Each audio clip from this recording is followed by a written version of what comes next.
I would like to thank everyone for joining us for the McLean Group's keynote session of the 2022 Summer Speaker Series. This is the first of 5 sessions which will occur every 2 weeks throughout the summer.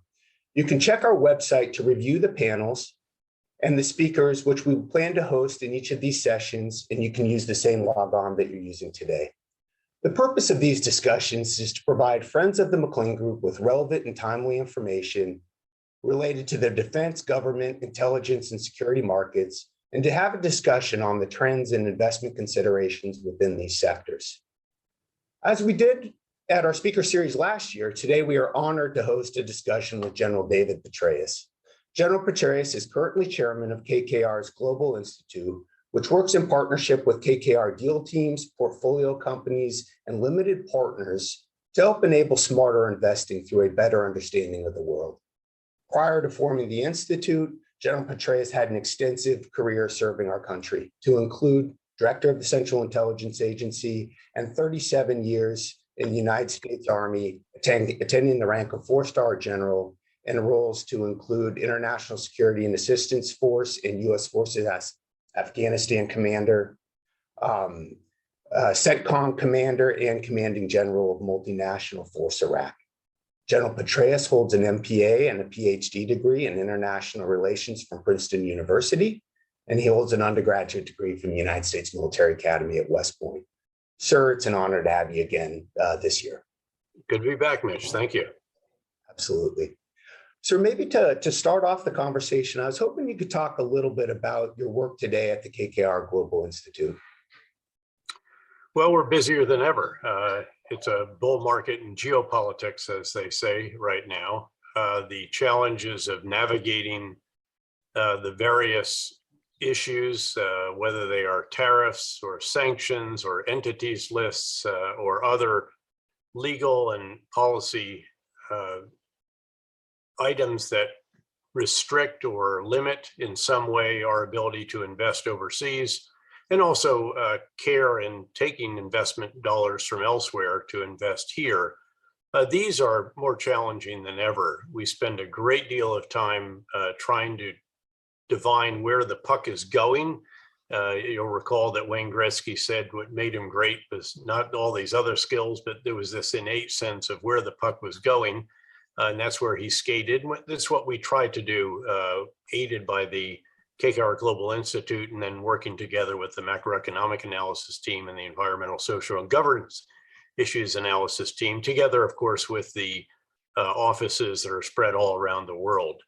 But clearly, the latest wrinkle with Ukraine has caused a great deal of turbulence.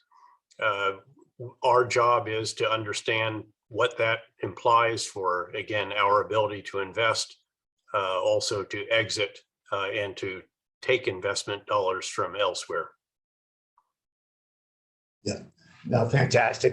We appreciate that, sir. And I think that leads into really where we wanted our discussion to focus today. Clearly, since we talked last year, Russia's invasion of Ukraine has been sort of the primary focus and where we'd like to what we'd like to discuss. You know, to kick it off, over the last 20 years, the focus has been on primarily on counterterrorism. And I think there's been some concern or some kind of focus on, you know, how prepared are we today for conventional battle? And maybe you could speak a little bit about that. Where are the areas that you believe that we are adequately prepared, as well as some of the shifts that need to occur to get back to readiness for a conventional battle? Sure, and that is, of course, the thrust of everything that is being done, not just by the Department of Defense, but by our government writ large. We're going from a period where we were focused very intensively on counterinsurgency operations, principally in Iraq, at least through the surge of 2007, 2008, and then shifted and focused on Afghanistan.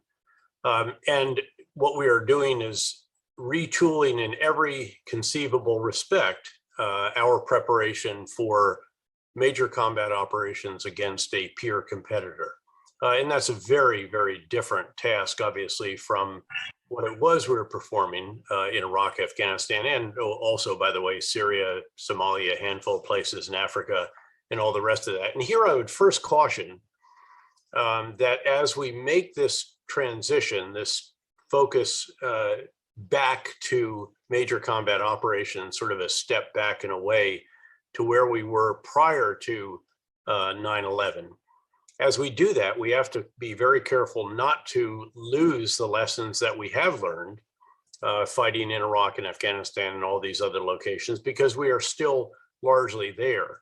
And I would point out a very important development in that world, which is that we have, largely because of the advent of a constellation of drones that we can put in the air over host nation forces that we are training, equipping, advising, and assisting and enabling, but not fighting for them. But by doing that, we have discovered a way, found a way that we can continue to carry out counterterrorism operations without our forces on the front line. So that makes them much more sustainable. Sustainability, of course, is measured in terms of the expenditure of blood and treasure, and therefore you can sustain them. So we still have over 1,000 troops in Iraq, over 1,000 in Syria. They need to stay there, by the way. But what they're doing is, again, they're advising, assisting, and enabling the host nation or local partners in the case of the Syrian Democratic Forces. And we're doing the same in a host of places elsewhere in the world as well, in the greater Middle East, in Africa, and even in some other parts. So we need to hang on to that as the bulk of our forces shifts to focus on major combat operations with a peer competitor. And that is an enormous shift. If you think back to the good old acronym that has guided us really quite well and reminded us what needs to be done when you're making a change, and this is DOTLM-PF, first you have to get the doctrine. You have to make sure your doctrine is up to date. And actually we're refining our doctrine very considerably because of the advent of networks, unmanned air, ground, maritime, space, even cyber systems, and so forth. So the doctrine is being adjusted and adapted and so forth.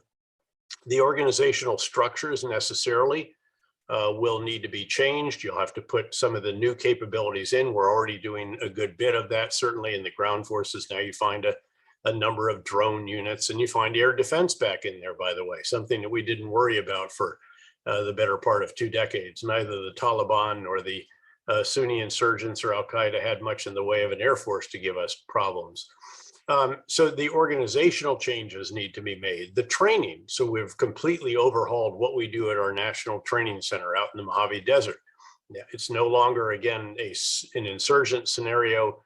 Now it is a peer competitor scenario, an enormous shift once again, and focus on major combat operations, again, rather than on war among the people, though certainly you still have to worry about, very much so, about urban areas, about host nation citizens and so forth. And hearts and minds do matter, as the Russians are finding out in Ukraine. And if you turn them all against you, you have a vastly more difficult time and a prolonged effort. So again, the training aspect of that, leader development. So we've had to overhaul all of our commissioned, non-commissioned, and warrant officer courses to reflect this shift, just as we did, by the way, when I was in the States during the break that I had between my 3- and 4-star tours in Iraq, where I oversaw the bulk of our various training centers and literally all of our commissioned, non-commissioned, warrant officer course content. And we retooled it to go from, again, major combat operations to counterinsurgency operations. And so that shift has been ongoing as well. And again, all of these have been very much ongoing now for really for several years at the least.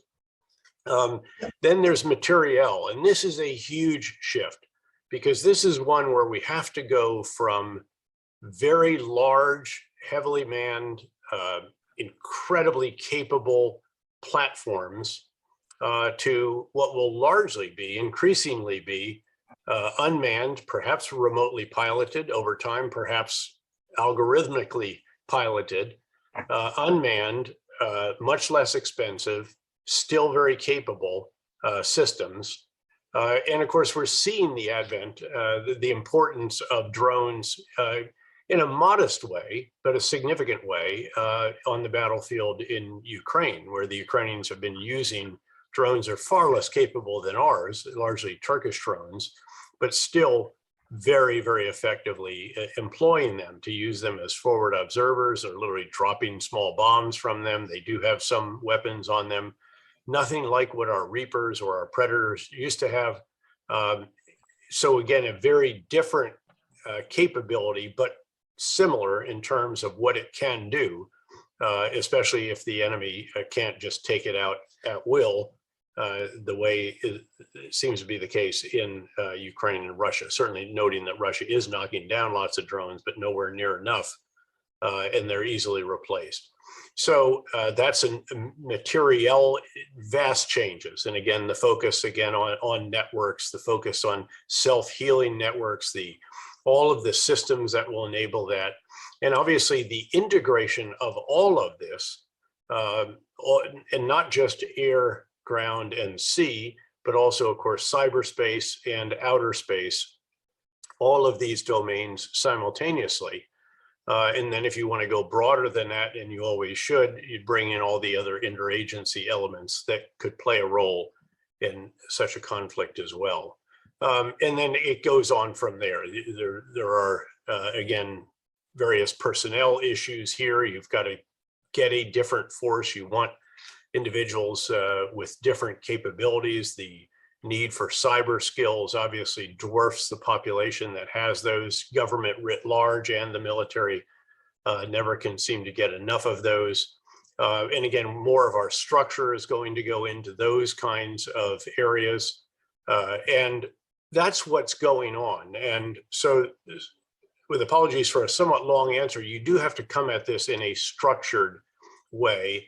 And that's how you would do it. By the way, the final one is facilities. You even obviously have to change the facilities that you have to enable the training and the leader development and the other tasks that we've described here as you change your organization's material and doctrine and so forth.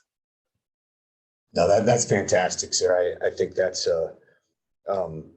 frankly touches on a lot of the areas that I was hoping to get some of your thoughts on. I guess on a related question, you talked about sort of the upgrade in doctrine and of course everything that goes along with that as far as materials and facilities and so forth. You also alluded to the lack of success that Russia has had in the war, and I think to many that's been pretty surprising. What impact has that had, do you believe, on sort of our doctrine going forward and maybe on spending priorities going forward? As we've watched this war play out and as we've seen maybe where the capabilities are and maybe where the lack of capabilities are. I'm not sure that this particular war is overly revealing to us in terms of major changes that we're going to make as a result of it. What it does, I think, is reinforce our conviction about certain aspects of the military that we believe are very important and that largely are lacking in the Russian force. In particular, you see a glaring absence, of course, of a professional non-commissioned officer corps. You do not see the promotion of initiative at small unit level. And one of the reasons the generals are having to get up to the front and getting out of their vehicles and getting taken out by snipers is because their communication systems aren't working. They're being jammed by local citizens in many cases, and you don't have a culture of initiative at that level. They wait to be told what to do. And again, you lack the professional non-commissioned officer corps. Again, all of these we very much value and embrace. And so if anything, it'll just redouble our conviction that the core of a military, the backbone, as they say, of our army is its non-commissioned officer corps. There are lots of other deficiencies that they have demonstrated. And again, I think we generally feel as if we have the structure right when it comes to logistics. They're very understructured for logistics when they leave the rail system. They generally move around Russia on rail. They're very integrated military with the railways. But once they're off the railway system, they have a much smaller amount of logistical assets than we do for comparable structures. Again, maybe as little as a quarter to a third of what we have. And predictably, they're not able to provide the fuel, food, ammo, and all the other supplies, water and so forth, in a timely manner. And that has bogged down a number of their offensives. Beyond that, the importance of campaign design. They attacked everywhere in the beginning, so therefore they attacked nowhere. They did not have, they had a main effort. It was Kyiv toppling the government and replacing President Zelensky with a pro-Russian figure, but they didn't weight the main effort sufficiently. The truth is there is no way they were going to take Kyiv. It's a city that has a larger footprint than New York City, not as large a population, needless to say, 3 million versus say 7 or more of New York, but still a massive urban area. And there was just no way with all of their forces that they could have taken Kyiv, toppled the government, much less actually controlled it, even if they were able somehow to topple it. So you also see the crucial importance of that old saying about know your enemy, know yourself, have a realistic and objective analysis of your adversary, and also understand your own strengths and weaknesses. And of course, they had a vastly inflated opinion of their own capabilities, even though they haven't done any major operations really for decades. And what they have done in the past is when they've been unable to take, for example, Grozny in the Chechnya campaign, they just back off and level it. They did the same thing, of course, to Aleppo in Syria. In fact, the commander now of all Ukrainian forces in Russia, General Dvornikov, was the commander in 2016 of the bombing of Aleppo, which basically depopulated large areas of that city and earned him the nickname Butcher of Syria. So again, what you see in large measure are innumerable shortcomings. Their weapon systems are very unimpressive. They still have the old deficiency in their tanks that their ammunition is inside the turret, not separated by a blast door from the tankers inside that turret. So if that turret gets on fire somehow, the ammunition will cook off and it literally blows the turret right off the tank and of course the crew with it. So you have material deficiencies. Their radios, as I mentioned earlier, quite critically have not been working in secure mode. They're working on HF of all things. So anybody can find that on a police scanner. You can then record it and or jam it. And that's exactly what citizens of Ukraine have been doing. So we've actually heard the recorded conversations, often not very kind about the commanders that soldiers have. And then they jam it. And again, the commanders are forced to come up their front and they're being picked off. Again, I think the number is roughly 12 general officers that have been killed so far, and many, many more battalion and regimental commanders. And again, you just can't replace these numbers. And there is yet another deficiency. Their reserves really are not adequate. Essentially, the entire structure and system and culture are corrupt. So their Pomkus fleet, their pre-positioned supplies, if you will, the analogous to ours, mothball fleet, if you will, turns out that the readiness of that is very, very low. Literally, 1 in 10 or 2 in 10 actually even start.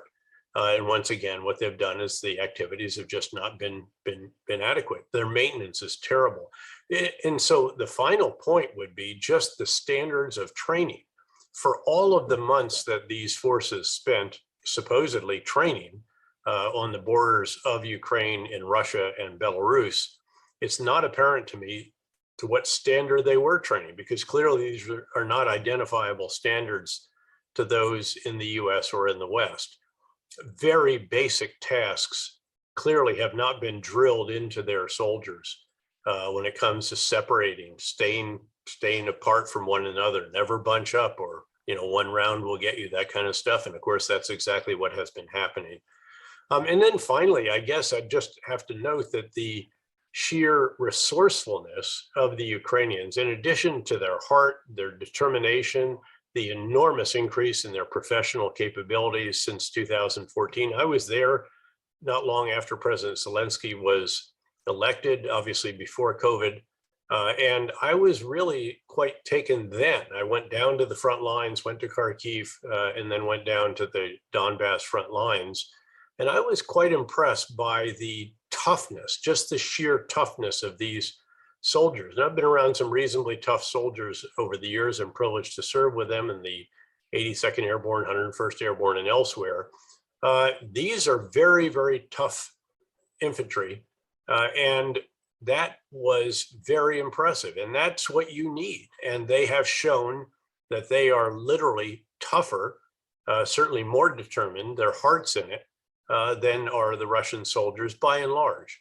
And Napoleon used to say the moral is to the physical as 3 is to 1.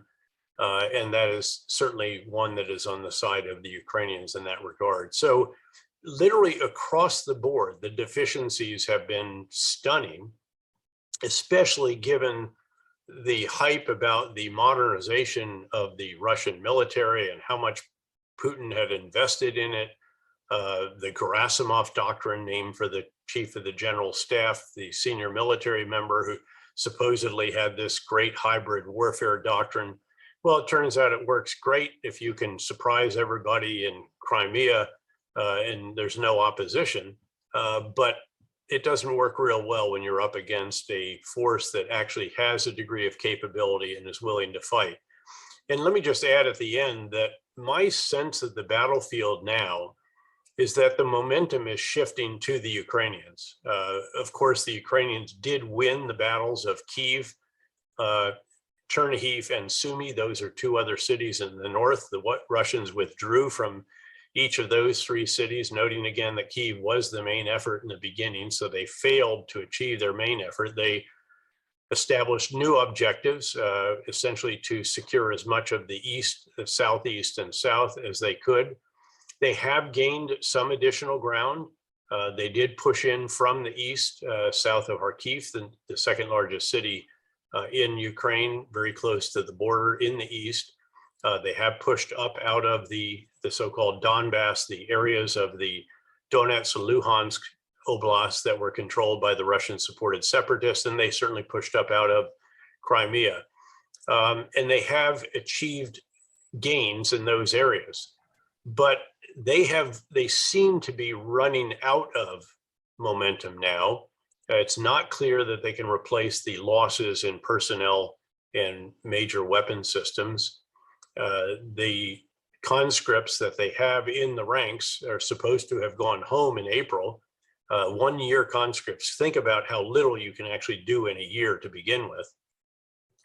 To be replaced by a new crop of conscripts, Putin has not mobilized the nation. That was anticipated in his speech on Monday during the World War II Victory Day celebration in Moscow. He did not announce mobilization. He did not declare war on Ukraine. So he's going to see what he can do with what he has on the ground and what else he can scrape together from the existing Russian military. In the meantime, Ukraine is receiving and now getting into the front lines this enormous supply of additional weapon systems, massive amounts of ammunition. You know, just from the United States alone, 90 heavy artillery pieces, 155 millimeter howitzers, with 200,000 rounds of ammunition. That will make its weight felt.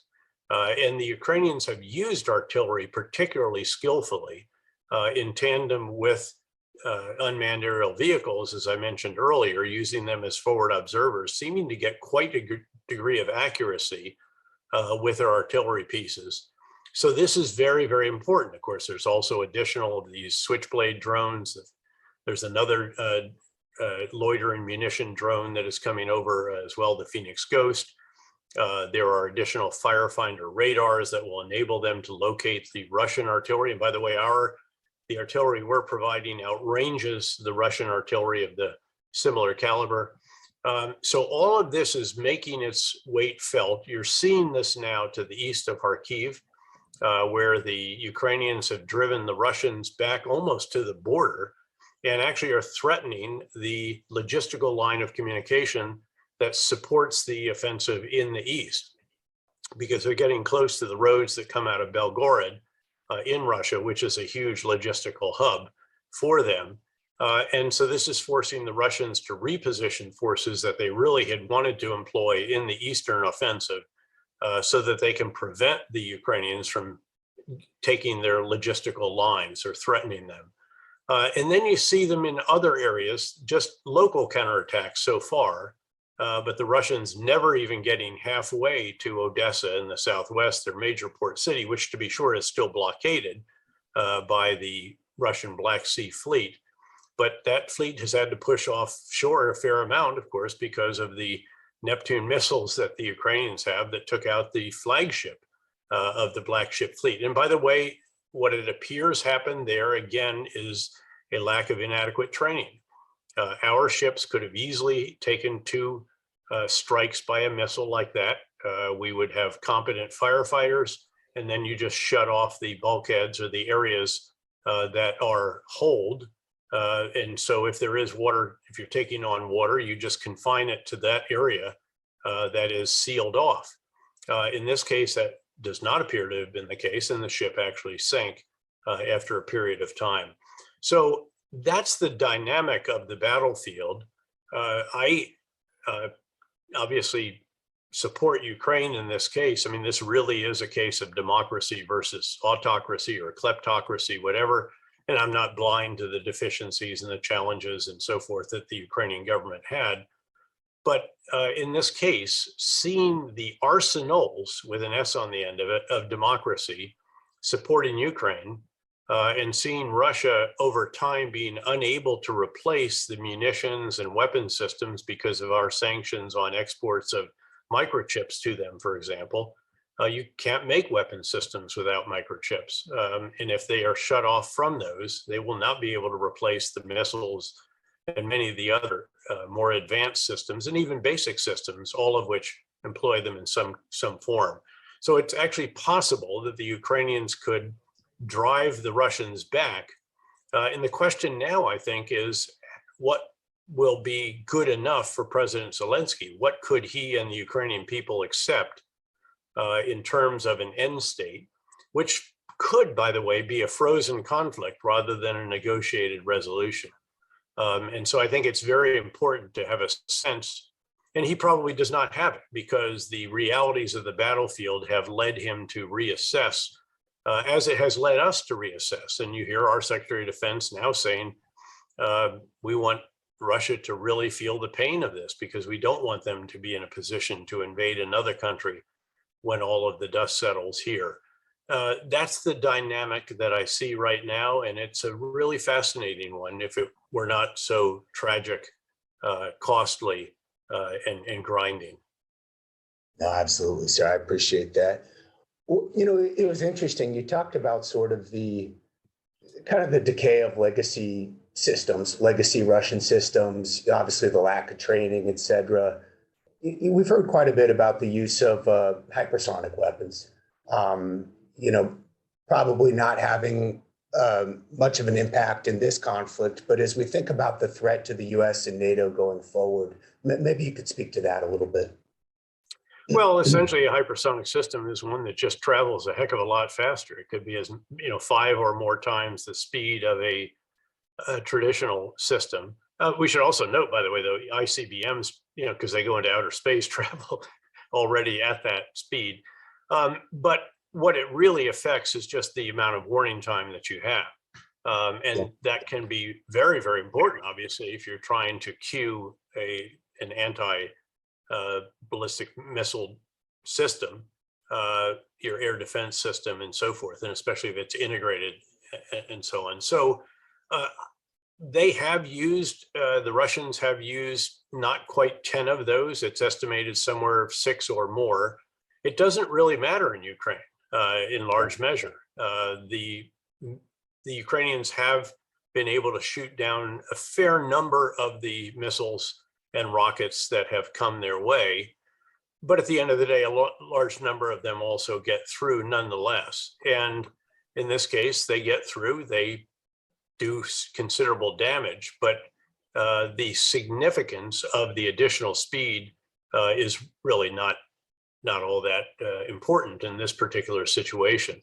We should keep in mind, in fact, that Ukraine is the size of Texas, with originally, before the exodus of some 7 or 8 million people, mostly women and children because of the war, they were 13 million or so more than Texas. So this is a vast country, and you can do a lot of damage to a vast country, but there's still an awful lot that will continue to function. Now, they've gotten better at targeting specific logistical nodes, assembly areas, presumably for equipment, refueling points, fuel storage locations, railheads, terminals, and so forth. But even then, the Ukrainians have shown great facility at repairing what they can as quickly as they can. And what you have is a country that is truly mobilized to support its forces in the field and the continued functioning of its various elements of infrastructure throughout the country. So I don't think that Russia is going to bomb Ukraine into submission. It will continue to do horrific damage. And President Zelensky, that's another factor in his calculations as he determines, again, how long can this go on? How long can we sustain the additional damage? At what point do the Russian munitions start to slow in terms of their employment? Because they're literally running out of them. There's a lot of different factors he has to examine and consider as he's determining how far does he want to take this. How much more can he achieve in terms of his results? Right now, I think it's a good bit more, but there will come a point at which the Russians do give up certain amounts of ground and where they will presumably be able to defend better than they are across however many hundreds of miles of front they have right now. And the Ukrainians will chip away at that, again, starting up east of Kharkiv. Then they'll start to move further south from that area. And then they're already counterattacking in the southwest as well, at the thrust of the Russians that was supposed to go to Odessa, the major port city, but never even got halfway there, never got through the city of Mykolaiv. Yeah, that's great. And so maybe shifting gears a little bit, you mentioned cybersecurity. I know this is an area that you're deeply involved in. I think leading up to the conflict, leading up to the conflict, there was there was a concern, certainly among NATO, the allies, about cyber attacks for companies. Yeah. I don't know that we've seen that materialize, and maybe you can talk a little bit about that. Does that really speak to Russian capability, or does that speak more to our defenses? I think it's more to our defenses and the assistance that we've provided to Ukraine. And I appreciate you mentioning it, because I should have mentioned up front that this is an area in which we didn't see all of the capability that we thought they had. Keep in mind that they literally shut down electrical generation in Ukraine in the past. They did employ very substantial denial of service attacks at the Ukrainian equivalent of .gov networks. Were not that successful this time. They have at times been able to take down this or that, but they have certainly not cut off President Zelensky from social media, from access to television, and the same with the Ukrainian people. And now with the advent of the systems that Elon Musk has sent in, I think it's impossible for them to even aspire to do that. But it was surprising. They did not take out a number of areas of infrastructure. Those were among them. By the way, they also have still not knocked out the Ukrainian Air Force. If you remember, when we invaded Iraq in the first hour of the war, we cratered every single runway in Iraq, took out their Air Force out of the fight from the beginning because they never had enough runway to actually get off the ground. The Russians have not done that. And again, another area in which they have shown to be inadequate. Now, when it came to cyber, what this shows is that the effort, as in so many other areas since 2014, with the help of the US and other NATO allies, has been successful. Touch wood. They successfully hardened, increased the resilience and the defensive capabilities of Ukrainian systems. We're no longer in Kyiv helping them with that, but it has been publicly announced, actually, all the elements that have been helping them. And needless to say, it is elements such as those in our intelligence community and also in law enforcement and DHS now with the advent of the Cybersecurity and Infrastructure Security Agency. And then when it came to hitting us, something that was announced, you may recall, I think the first ever presidential announcement of a cyber alert at the beginning of the war. And lo and behold, they have not done considerable damage on the home front either, despite our very, very substantial support for Ukraine. And in this case, again, I think you can attribute it to the progress that we have made. It's certainly nothing to get complacent about, because the attackers are always going to find some new way to do damage, as the ransomware attackers continue to demonstrate. But the fact is, we finally have gotten the organizational architecture that we needed. It's not fully built out, but with the advent of the Cybersecurity and Infrastructure Security Agency, and you had Chris Krebs as the founding director, and now a fantastic replacement, Jen Easterly, who I've known for many decades, was a military intelligence officer, then with NSA. She was one of the many individuals who would come to Baghdad for a week and go home 6 months later. That kind of all-star superstar. And they've built this. It's not built out fully yet, but especially with the help of the two members of Congress who oversaw the Cyberspace Solarium Commission. So you had a Senate and a House member that did that, independent and Republican. As that has taken place, they have pushed into the legislation, as have others who have been real champions of legislation, and then the appropriations to enable them to carry out what they're authorized to do. You have seen the restoration of the position in the White House and Neuberger, and you've also seen the establishment of the cyber czar position, if you will, or the director of cyber in the executive branch, in the office of the president as well, with the former longest serving civilian deputy head of NSA. So you have all of these people, positions, structures, and it's gradually coming along. We still have a very, very long way to go. And I think that will always be the case, because again, the attackers only need to find one chink in the armor. We have to protect them all. It's a little bit like counterinsurgency. The insurgencies can attack at a time and place of their choosing. The counterinsurgents have to protect all of it, regardless. That said, we have gotten better and better and better, and it appears that we are on a reasonable trajectory in this regard, aided by the additional authorizations and appropriations for CISA.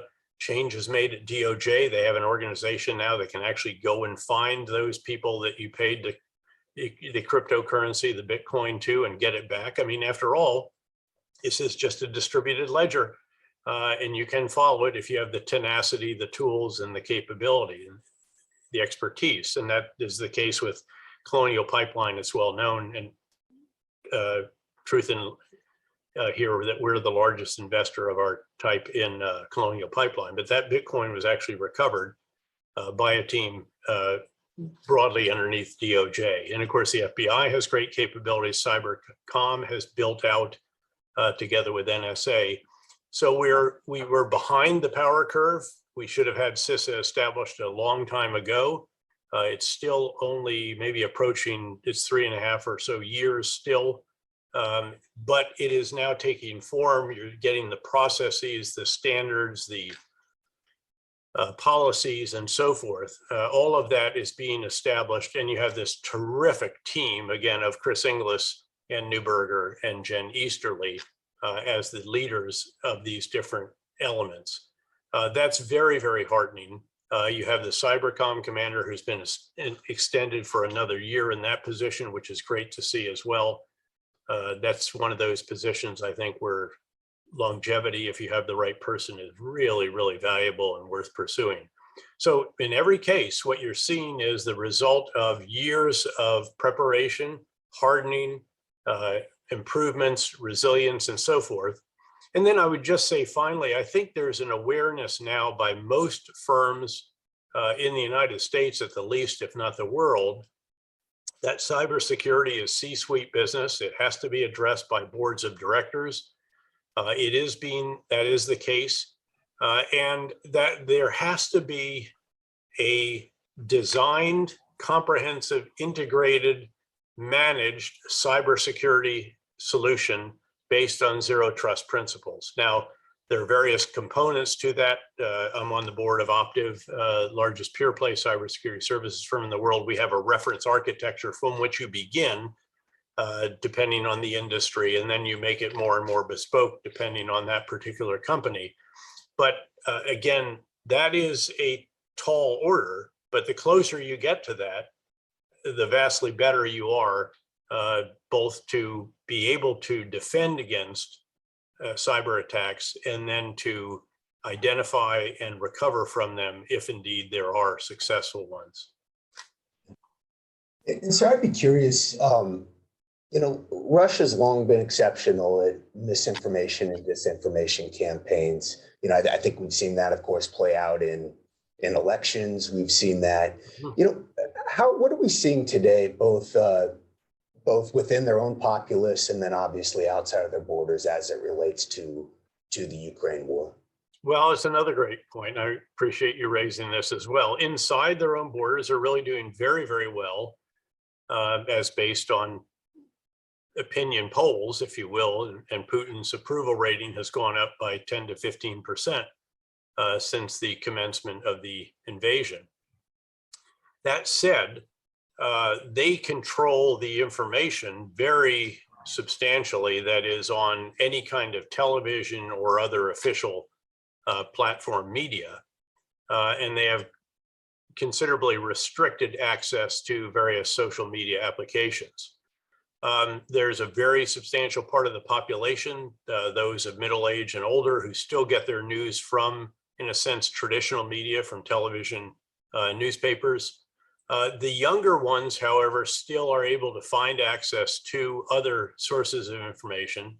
That has led probably now 350,000 or more to leave the country.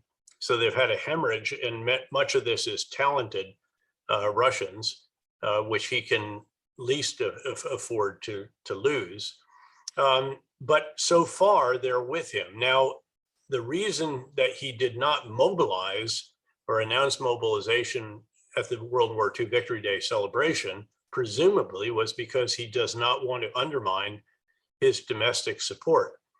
And yet he has to be aware that without doing that on the battlefield, he may not be able to achieve all that he wanted to achieve. In fact, I think it's certain that he will not achieve all that he wanted to achieve if you assume that what he wanted to do was also deny Ukraine access to the Black Sea by taking the entire coast, including Odessa, and perhaps tying into that sliver of land in eastern Moldova known as Transnistria, where you have had 1,000 or more Russian troops since the end of the Cold War.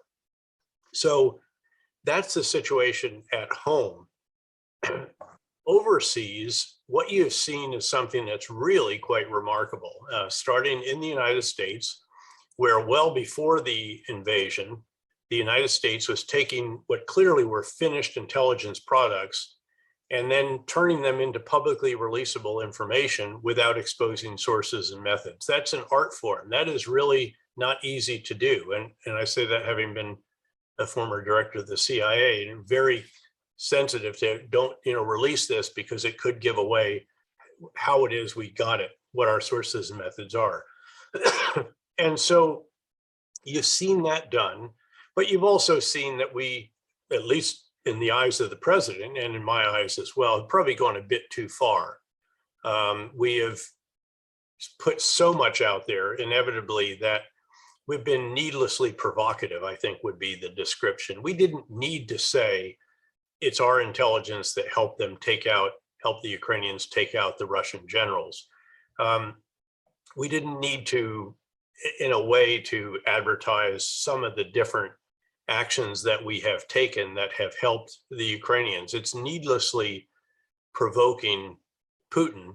And let's keep in mind, we still need to be very, very sensitive about what Putin might ultimately do, particularly if he were to ever see that this was an existential moment for him or for Russia, given the number of nuclear options that he has, including some quite small tactical nuclear options, noting that any use of nuclear weapons is an enormous crossing of a threshold. So in this case, I think we've done very impressively. Other countries have done the same, so that information is out there. The results in the US are, now perhaps that was predictable because this is an unprovoked invasion of a neighboring country, but you have bipartisan support so substantial that there's a $40 billion package, nearly 40 billion on the Hill, approved by the House the other day and probably approved by the Senate either this or next week. And that will be another massive source of assistance, both in terms of weapon systems, ammunition, supplies, humanitarian assistance, and economic support for Ukraine. So that, I think, has actually been fairly revolutionary, what it is we've done, albeit going a bit too far. And of course, I'd also include the president's own ad-lib comment at Warsaw about how can Putin stay in power. That was probably also needlessly provocative and something he didn't, that was something best left unsaid, I think, however much you may say that that is morally correct. Oh, absolutely. And sir, I definitely want to be respectful of your time. I think one final, it's interesting. I have a series of questions on China as well. Clearly that will be for another time, but following up on this discussion, you talked about Putin's concern over his domestic support. Clearly international pressure that he's receiving. Is there the potential for a post-Putin Russia? And what does that look like? Regardless of whether he's in power or not, over the next 3 to 5 years, what do our relations with Russia look like, and how have those changed? Well, I don't think they go back to what they were, needless to say. Certainly there's a potential for a post-Putin Russia. There's always a potential for something. How realistic that is, I don't know right now. He seems to be pretty solidly in power, but one never knows until all of a sudden it crumbles. This is a little bit like fighting an enemy. I remember in the battles during the fight to Baghdad, you're fighting, and all of a sudden, and there's no predictable element to it, the enemy just collapses and they're gone, or they run, or they flee, or they surrender. And it's very hard to say in a situation like this, especially in as closed a system as they have and as opaque as decision-making is in that particular system. It's very, very difficult to say when somebody might be teetering on the throne. What I do think is necessary to keep in mind is that we're unlikely to get a Jeffersonian Democrat to take his place. You'll probably get someone out of this system. The prediction was, of course, that Defense Minister Shoigu, until this time, was the likely heir to the throne. That's perhaps unlikely now, given the performance of the Russian military, although he's not a Russian military figure. He is someone who came in laterally at the top of the Ministry of Defense. But again, I think you have to have very, very limited aspirations as to how changed the system will be if he just steps off the stage or is pushed off the stage. I should also note one other dynamic here, and this is one on which he's counting. He believes that Russia can withstand all this pressure better than can the countries that are supporting Ukraine. And this remains to be seen. Of course, there is enormous damage that has been done to the Russian economy, financial system, business community, Putin's inner circle, and even, again, the population, with the departure of, again, 350,000 at least of the most talented Russians who just can no longer abide living in a country that has become an international pariah. But Europe, which is pretty solid right now, and of course President Macron was reelected in France to the relief of many, Nonetheless, you'll see inflation. You could even see stagflation. We're going to see challenges getting energy. There will be a host of different issues that will prove to be difficult for the EU. In fact, they just backed off the entire ban on Russian oil because of these kinds of difficulties. What happens if popular opinion starts to waver a bit there, as these leaders who have taken such courageous stands, particularly the Chancellor of Germany, who carried out a revolution in the first weekend after the invasion, committing to immediately go to 2% of GDP on defense when they weren't even at 1.5% after 16 years of Chancellor Merkel's strong leadership. $110 billion equivalent additional expenditure one time on readiness for defense. It's almost twice their annual defense budget. And then the provision of lethal weapons, lethal systems to another country for the first time in post-war German history. So, but can that coalition remain solid? Do the people in some of these countries start to waver a bit and start to perhaps demonstrate again against increased prices, the turn down of their economies and so forth? And that's something that does remain to be seen. And Putin, again, I think, believes that he is tougher and Russia is tougher. And of course, Russia is, we should note, sent from central casting when it comes to a country able to withstand sanctions and economic constraints and so forth, because they have three energy commodities the rest of the world desperately needs: crude oil, natural gas, and coal. They're one of the top three exporters of each. Beyond that, they also are a huge producer of a variety of very important minerals, 90% of the world's palladium, and then foodstuffs, again, wheat, barley, corn, you name it, plus fertilizer and others. So again, they have what the rest of the world needs. The rest of the world is going to suffer because 30% of the world's wheat exports are not going to come out of Ukraine and Russia. So there's a lot of challenges that lie ahead, despite this unity that we see right now and enjoy right now, and sustaining that is going to be the challenge, I think, of the Western leaders in the months that lies ahead. Yeah.